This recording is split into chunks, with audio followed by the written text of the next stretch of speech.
What's up, you guys? It's Graham here. So lately I've had quite a few people bring this to my attention, so much so that I felt I should make a video about it explaining exactly what's going on in the entire situation. Because when you see a title like this, trust me, you're gonna wonder what's going on, and this is the title. How some rich Americans are getting stimulus checks averaging $1.7 million. And guess what? Articles like this aren't exactly wrong either. These are not your typical clickbait headlines which take one piece of information and then twist and extrapolate it into an entirely different newsworthy headline without providing you any context whatsoever. Like with 1/3 of Americans not paying their rent. Yeah, that one was bad. But this one, on the other hand, is within reason kind of true. Well, most of the population is trying to scramble to receive a $1,200 check, which is barely enough to pay 1 month's worth of expenses with no idea when that's actually going to arrive. Certain people here in the United States are estimated to receive a whopping $1.7 million back on average. That's almost enough to buy 12 rolls of toilet paper and 5 bottles of hand sanitizer.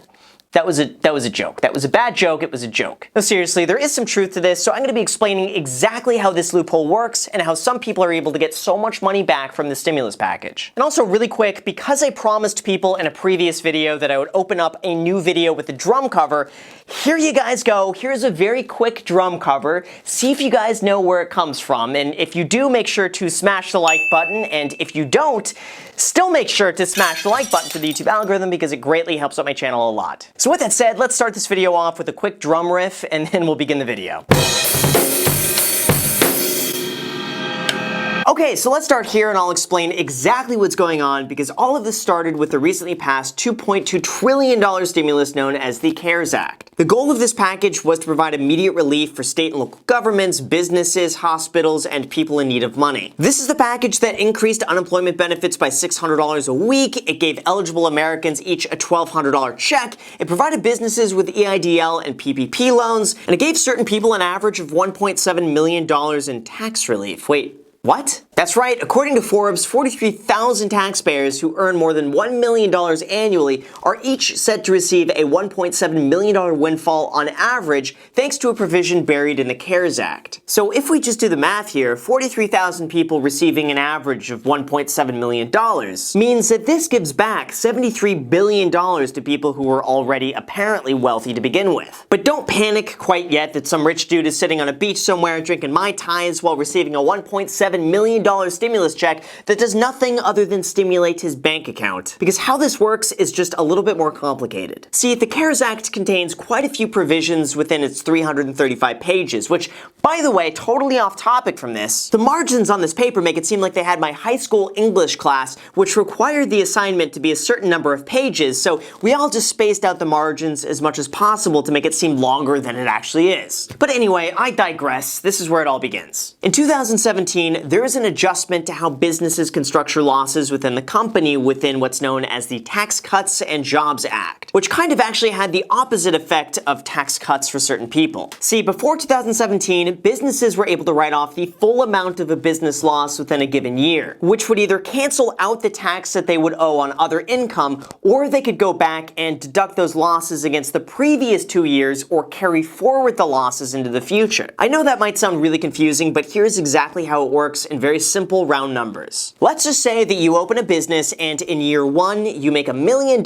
and end up paying $300,000 in taxes. But in the second year you decide, wait a second, my business, which asks people to smash the like button for the YouTube algorithm, is doing really well. So I'm gonna go and spend $2 million expanding the business, reinvesting back into it, hiring more employees, and getting more equipment so that way more people can smash the like button for the YouTube algorithm. But that second year, let's just say you didn't make any money even though you spent $2 million trying to get people to smash the like button. So on your tax return, you're going to be showing a loss of $2 million that year. Well, that means that not only do you not owe any taxes because you didn't make any money that year, but you're also able to deduct that loss against the previous year in which you made $1 million.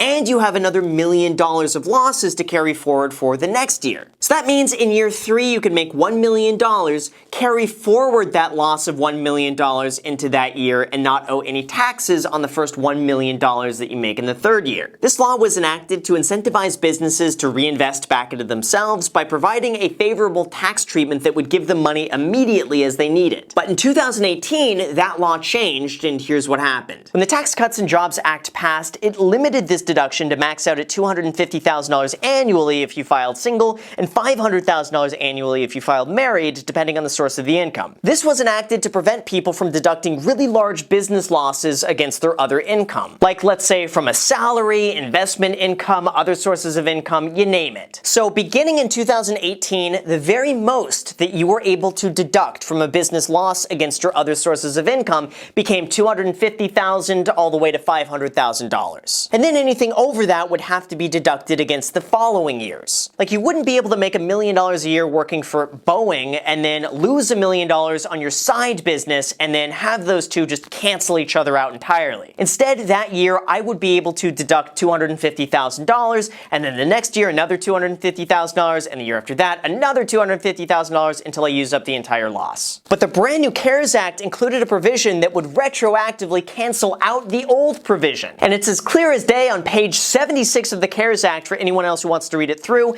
Here's just the gist of it. This section overrides the $250,000 limit and allows individuals to go back the previous years and deduct those business losses against their prior tax return, and that potentially gives them a massive tax break up front. That means people can now amend their tax returns, report all of their losses up front, and receive a lot of money back, potentially, instead of receiving it in small chunks over time. Now, in terms of who benefits the most from this change, the Joint Committee on Taxation found that 82% of its recipients make more than $1 million annually. But when it comes to this, here's the full picture, and I say this as someone who does not pick sides, I don't get into politics, I just do my best to try to clear up any confusion and look at things objectively to determine, is this worthwhile or is this really messed up? First, let's clear up any confusion. People making over $1 million a year are not receiving back a stimulus check for $1.7 million. But instead, on average, they're receiving that much money back only if they had business losses during 2018 and 2019 that they were able to write off of other income sources during that time instead of carrying it forward into future years. Now, to put that into perspective, since 90% of these benefits go to the 62,000 people who made more than $500,000 a year, that means this directly affects 4.5% of tax return filers who made more than $500,000 a year beginning last year. Now, I should note that if this change did not occur within the CARES Act, these individuals would still be receiving the exact same tax break, except they would be limited to capping these deductions at $250,000 to $500,000 a year. So the old way it was written, you still get all of your money back, but instead of getting it all back at once, you get a little bit of it back each and every year for however many years. Now, second, this might go without saying, but the reason why this benefits people the most who make over $1 million a year is because those are the types of people who could afford to have a business that loses over $500,000 or more a year. I think we'd be hard-pressed to find people who could afford such large losses when they don't make a lot of money in the first place. So I think it's pretty much a given that the main beneficiary of this are going to be really, really wealthy taxpayers who own businesses, who reinvest heavily back into those businesses, because those are the people who could afford to do so. I'm not saying that's right or wrong, I'm just saying that is the way it is. Now, third, let's be real, do people really need unlimited business loss deductions? And this is where people might find my answer somewhat surprising, and I think, yes, it can make sense if it's executed fairly and properly. Now, I know it's easy for me to say that, and it's also very easy to point your finger at rich people and be like, you know what,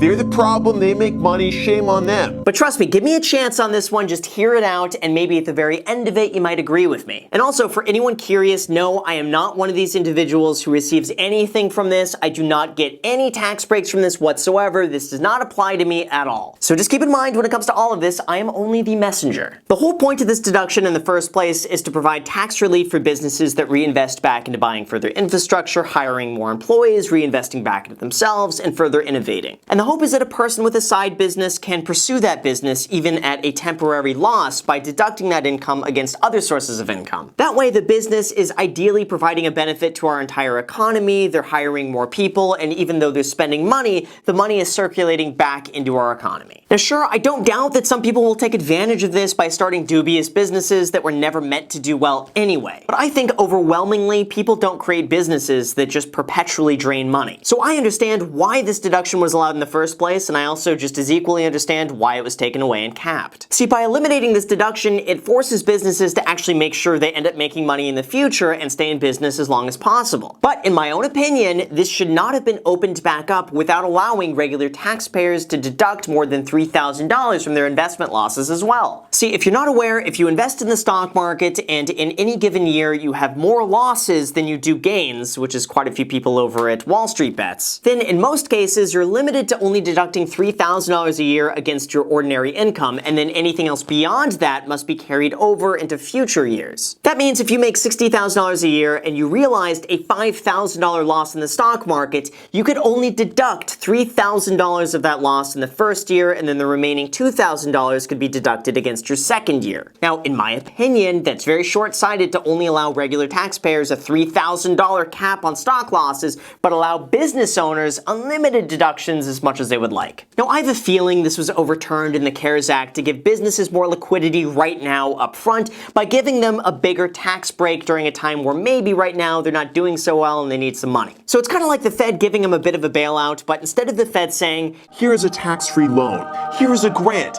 Here's a PPP loan. Enjoy your money." So instead the Fed is just saying, hey, you know what, you could take all of your tax losses right now up front, and hopefully that gives you enough money to stay afloat during this time. I do admit from that perspective, it does make some sense. But I think realistically, this benefit should be applied towards everybody, even people who experienced a big loss in the stock market, who had to go and sell those stocks just to put food on the table and keep a roof over their heads. Because yes, this $1.7 million tax refund will end up going to some businesses that really need it. And yes, this will also be applied to some people who really don't need it. And I think if you open the floodgates without any income restrictions on how much they could deduct right now up front, it should really be opened up to anyone who experienced a loss, even regular people who see a loss of more than $3,000 in the stock market. That just seems to me to make the most sense. Although just remember, as of now, headlines like this only apply to businesses who experienced a net loss of income beyond the amount of money that they made. And it just so happens to be that the people who make a lot of money are the types of people who are able to float those types of losses in the first place. So not everyone is receiving it, and it only benefits certain people with certain businesses who ended up losing money during those years. I say this not as someone who's taking sides here or trying to defend the situation, but at the very least, I do want to provide some clarification as to exactly what's going on. And like I said, I think something like this is unnecessary without providing everyone with a similar benefit as well. Like maybe allow other people to write off investment losses retroactively as well. I'm sure that would provide immediate relief to everyone who put too much money in SPY puts on Robinhood this month. So with that said, you guys, thank you so much for watching. I really appreciate it. As always, if you have not already destroyed the like button, make sure to do that with the subscribe button and notification bell as well. Feel free to also add me on Instagram. I post here pretty much daily, so if you want to be a part of it there,